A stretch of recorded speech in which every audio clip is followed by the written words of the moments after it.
Hi everyone, तो इस video में आज हम एक्सेल में एक ऐसा डाटा एंट्री फॉर्म बनाना सीखेंगे जिसमें कि हम कोई भी डेटा डालेंगे वो हमारी शीट पे ऑटोमेटिक इंसर्ट होता जाएगा। देखिए अभी मैंने कुछ हेडिंग्स ली हैं।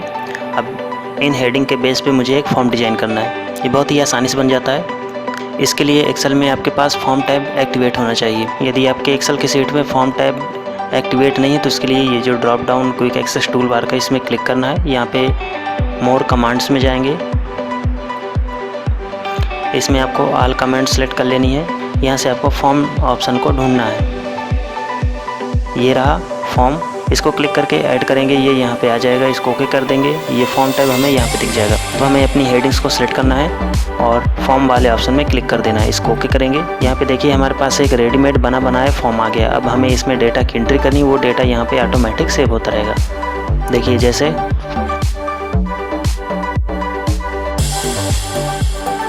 तो अब मैंने सारी एंट्री कर ली। Serial number, roll number, name, course name, duration, course fee और डिपॉजिट जितना भी है वो मैंने डाल दिया है। इसको जैसे न्यू बटन में क्लिक करेंगे ये डेटा ऑटोमेटिक इसमें सेव हो जाएगा। अब यहाँ पे जैसे दूसरी एंट्री करेंगे, सीरियल नंबर 2, रोल नंबर कुछ डाल देते हैं, नेम डाल देते हैं, course name, duration, fees, deposit और न्यू एंट्री।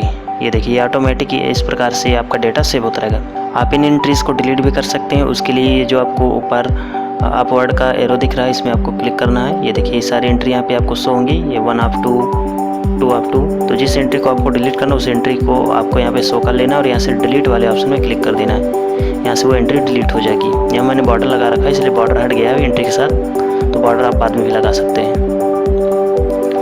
कैसा लगा वीडियो अच्छा लगा तो वीडियो लाइक करिए। तो इस वीडियो में इतना ही, मिलते हैं नेक्स्ट वीडियो में। तब तक के लिए गुड बाय।